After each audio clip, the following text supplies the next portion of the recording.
HC pulls up government over poor health care in state। HC की full form होती है high court और हिंदी में कहते हैं उच्च न्यायालय। पुल्स अप, पुल अप का मतलब होता है फटकार लगाना या डांटना या खिंचाई करना। तो हाई कोर्ट फटकार लगाती है गवर्नमेंट सरकार को ओवर की वजह से पुअर हेल्थ केयर, जो हेल्थ केयर है वो पुअर है, वो ख़राब है, इसकी वजह से इन स्टेट राज्य के अंदर।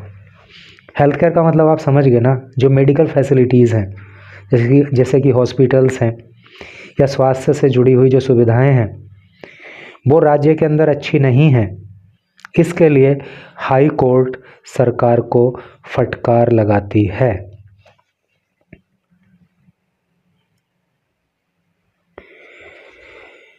लिखा है seeks progress report on new hospital in 1 week. Seeks और मांग करती है, यानी कि हाई कोर्ट जो है वो मांग करती है प्रोग्रेस रिपोर्ट की, यानी कि क्या प्रगति हुई उसकी रिपोर्ट देने की मांग की। ऑफ न्यू हॉस्पिटल, नए हॉस्पिटल की, इन 1 वीक, एक सप्ताह में। यानी कि अदालत ने कहा कि एक सप्ताह के अंदर हमें रिपोर्ट दो कि नए हॉस्पिटल को लेकर के क्या प्रगति आप लोगों ने की है, कहाँ तक काम पहुँचा है, क्या सुधार किए।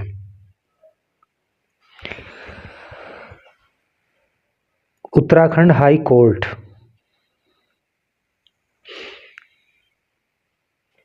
जो उत्तराखंड की हाई कोर्ट है, यानी कि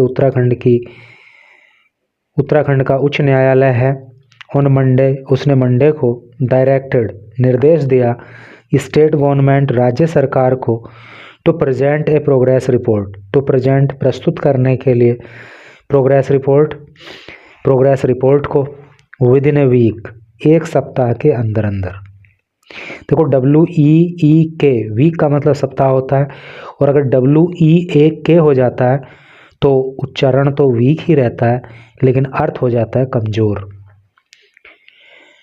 on the upgradation of the Bhowali sanatorium hospital in Nainital. तो एक सप्ताह के अंदर जो है रिपोर्ट देने के लिए कहा गया है, किस बारे में? ऑन अपग्रेडेशन का मतलब होता है सुधार या नवीनीकरण, of the Bhowali sanatorium hospital in Nainital. तो नैनीताल के अंदर जो ये भोवाली सैनिटोरियम हॉस्पिटल है, इसमें क्या प्रोग्रेस हो रही है, इसकी रिपोर्ट सौंपनी है एक सप्ताह के अंदर। ऐसा आदेश कोर्ट के द्वारा जारी किया गया है। Into a multi speciality facility, और ये जो हॉस्पिटल है ना, तो ये मल्टी स्पेशलिटी फैसिलिटी है, यानी कि यहाँ पे जो है अनेक रोगों के विशेषज्ञ बैठते हैं, अनेक रोगों का इलाज यहाँ पे किया जाता है। A division bench of chief justice G Narendar and justice Subhash Upadhyay was hearing a public interest litigation filed by State Legal Services Authority। A division bench, एक जो डिवीजन बेंच है ऑफ चीफ जस्टिस, मुख्य न्यायमूर्ति जी नरेंद्र एंड जस्टिस सौरभ उपाध्याय, यानी तो मुख्य न्यायाधीश high court के जो जी नरेंद्र हैं और एक दूसरे न्यायाधीश सुभाष उपाध्याय हैं, तो इनकी पीठ वॉज हियरिंग, सुनवाई कर रही थी ए पब्लिक इंटरेस्ट लिटिगेशन, जिसकी कंसाइज फॉर्म PIL होती है। और पब्लिक इंटरेस्ट लिटिगेशन का मतलब होता है जनहित याचिका, यानी कि ऐसी याचिका जो लोगों की भलाई के लिए कोर्ट के अंदर फाइल की जाती है। तो इस पर ये बेंच सुनवाई कर रही थी, फाइल्ड बाई, जो दर्ज कराई गई थी स्टेट लीगल सर्विसेज अथॉरिटी, यानी कि SLSA के द्वारा, हाईलाइटिंग, जिसमें मुख्य रूप से कहा गया था poor health care services across the government hospital in the state. तो इसमें बताया गया था, इसमें दिखाया गया था कि across government hospital in the state का मतलब है कि राज्य के अंदर जितने भी सरकारी हॉस्पिटल हैं उनमें जो हेल्थ केयर की सुविधा है वो अच्छी नहीं है, वो बहुत पुअर है। डायरेक्टर जनरल ऑफ हेल्थ, जो डायरेक्टर जनरल हैं ऑफ हेल्थ के नाम है सुनीता टम्टा। ये कोई महिला हैं जो डायरेक्टर जनरल ऑफ हेल्थ हैं। तो डॉक्टर सुनीता टम्टा टोल्ड, इन्होंने बताया द कोर्ट को that the process of upgrading the hospital is underway. That the process का मतलब प्रक्रिया, ऑफ अपग्रेडिंग उन्नत बनाने की, द हॉस्पिटल को इज अंडरवे जारी है। तो इन्होंने कोर्ट को बताया कि हॉस्पिटल को अपडेट करने की प्रक्रिया चल रही है।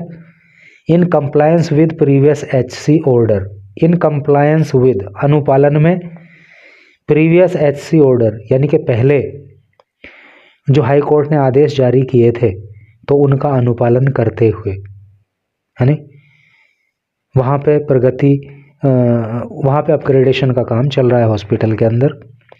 She said a detailed project report has been prepared. She said उन्होंने कहा, ए डिटेल्ड एक विस्तृत project report has been prepared वो तैयार की जा चुकी है।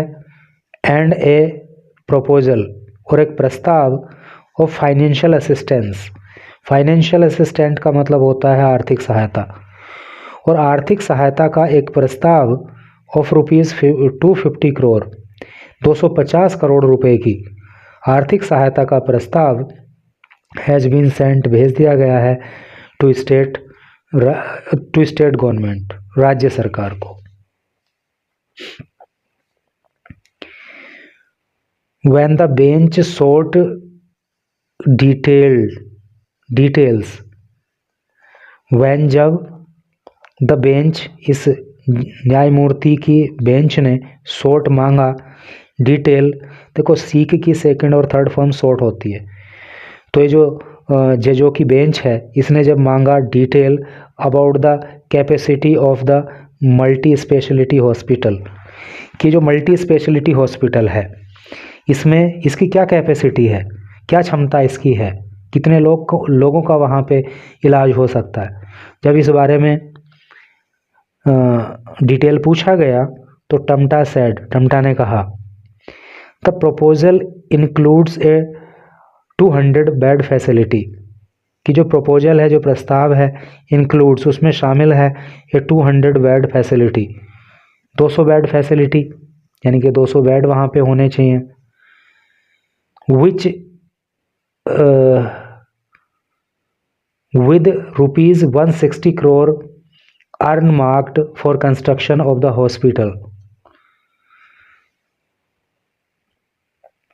with 160 करोड़ और 160 करोड़ रुपए जो है, अर्न मार्क का मतलब चिन्हित करना या अनुदान में देना होता है, तो 160 करोड़ रुपए को मांगा गया है फॉर कंस्ट्रक्शन निर्माण के लिए, फॉर द हॉस्पिटल के। एंड ₹90 करोड़ और 90 करोड़ रुपए की मांग की गई है फॉर रेजिडेंशियल क्वार्टर्स, जो रेजिडेंशियल क्वार्टर हैं यानी कि जो रहने के कमरे हैं वो बनाने के लिए।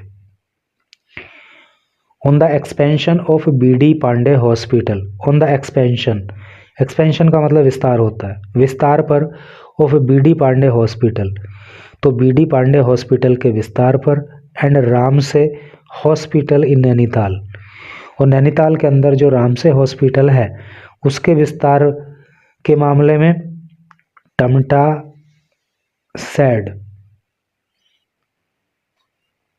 टम्टा ने कहा, क्या कहा, only 120 of the 200 sanctioned bed are operational, कि केवल 120 ऑफ द 200 सेक्शनड, तो 200 बेड सैंक्शनड हैं, 200 बेड की मंजूरी है, लेकिन 120 बेड ही आर ऑपरेशनल कार्य में है। 120 बेड ही ऐसे हैं जहाँ पे जो पेशेंट के काम आ सकते हैं। एट BD पांडे हॉस्पिटल में वाइल जबकि Ramsay hospital has just 10 functional beds, जबकि रामसे हॉस्पिटल में तो केवल 10 बेड ही ऐसे हैं जो फंक्शनल हैं। फंक्शनल होने का क्या मतलब है कि मान लीजिए कहीं पर 50 बेड बिछा दिए, लेकिन जो वहाँ पे मेडिकल फैसिलिटीज़ हैं, ऑक्सीजन की सुविधा है या बाकी चीज़ें हैं, तो वो केवल 10 बेड पे ही हैं, है नहीं? तो वहाँ पे जो है केवल कितना 10 बेड ही फंक्शनल हैं। द कोर्ट डायरेक्टेड, कोर्ट ने निर्देश दिया टमटा को टू एक्सपेडाइट होता है कि एक्सपेडाइट करें, तीव्र करें, तेज करें वर्क काम को ऑन द न्यू हॉस्पिटल इन भोपाली, भोपाली के अंदर जो नया हॉस्पिटल का काम है उसको उसमें तेजी लाएं, उसको जल्दी जल्दी करें। The petition filed last month, the petition याचिका फाइल्ड जो दर्ज की गई थी लास्ट मंथ पिछले साल, स्टेट्स उसमें कहा गया यानी वो कहती है, प्रेजेंट इंडेफिनिट टेंस का प्रयोग है। तो याचिका जो पिछले महीने दर्ज की गई थी, दाखिल की गई थी, तो उसमें वो कहती है, क्या कहती है, दैट गवर्नमेंट हॉस्पिटल्स की जो सरकारी अस्पताल हैं आर फेलिंग, वो असफल हो रहे हैं टू प्रोवाइड उपलब्ध कराने में बेसिक हेल्थ केयर फैसिलिटीज़, जो बेसिक यानी जो मौलिक स्वास्थ्य संबंधी सुविधाएं हैं वो उनको नहीं उपलब्ध करा पा रहे हैं लोगों को। एंड दैट पेशेंट्स, और जो मरीज हैं, आर फ्रीक्वेंटली का मतलब अक्सर, वो अक्सर रेफर्ड भेज दिए जाते हैं टू हायर सेंटर्स, उच्च सेंटर पे यानी कि और बड़े हॉस्पिटल्स में उनको भेज दिया जाता है। Due to staff shortage, due to के कारण स्टाफ शॉर्टेज, क्योंकि स्टाफ की शॉर्टेज है, स्टाफ वहाँ पे नहीं है। And non functional medical equipment, and और नॉन फंक्शनल मेडिकल इक्विपमेंट, और वहाँ पे जो मेडिकल इक्विपमेंट हैं, जो मशीनें हैं, जो दूसरे उपकरण हैं, वो नॉन फंक्शनल हैं, वो काम ही नहीं कर रहे हैं। तो डॉक्टर्स की भी कमी है, स्टाफ की कमी है, और इक्विपमेंट भी नॉन फंक्शनल है, इसलिए उनको जो है बड़े हॉस्पिटल में भेज दिया जाता है। It also points out that many hospitals do not meet Indian public health standards. It also points out, point out का मतलब इशारा करना, कहना या बताना।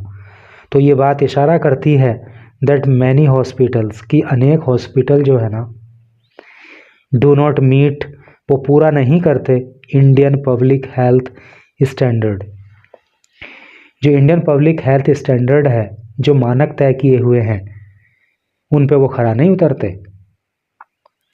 The PIL seeks HC's intervention, जो PIL है, जो पब्लिक इंटरेस्ट लिटिगेशन है, जो जनहित याचिका है, सीक्स उसमें मांग की गई है HC's इंटरवेंशन, इंटरवेंशन का मतलब होता है हस्तक्षेप। तो उसमें मांग की गई है कि जो हाई कोर्ट है वो हस्तक्षेप करे इन एंश्योरिंग, सुनिश्चित करने में, इम्प्रूव्ड हेल्थ केयर सर्विसेज, जो इम्प्रूव्ड हेल्थ केयर सर्विसेज हैं, इम्प्रूव्ड का मतलब सुधार की हुई, अर्थात लोगों को जो है हेल्थ केयर सर्विसेज मिल पाए, इसमें हाई कोर्ट हस्तक्षेप करे, सो दैट, ताकि पेशेंट्स जो मरीज हैं, स्पेशली ख़ास तौर से वो लोग ट्रैवलिंग जो यात्रा करते हैं, जो आते हैं from remote areas, remote area का मतलब होता है दूरस्थ क्षेत्र, सिंपल लैंग्वेज में कहते हैं जो बहुत दूर दूर के क्षेत्र होते हैं उनको रिमोट एरिया कहते हैं। तो जो लोग दूर दूर से ख़ास तौर से आते हैं, कैन हैव एक्सेस, तो वो एक्सेस कर पाएँ, उनको मिल पाए प्रॉपर ट्रीटमेंट, उचित इलाज इन गवर्नमेंट हॉस्पिटल्स, सरकारी अस्पतालों में। इस PIL में ये कहा गया था कि कोर्ट इस बात को सुनिश्चित करे। तो आपने देखा ही, ऊपर पढ़ा आपने कि किसी हॉस्पिटल के अंदर कितने बेड सैंक्शनड हैं और कितने बेड जो है वो काम कर रहे हैं।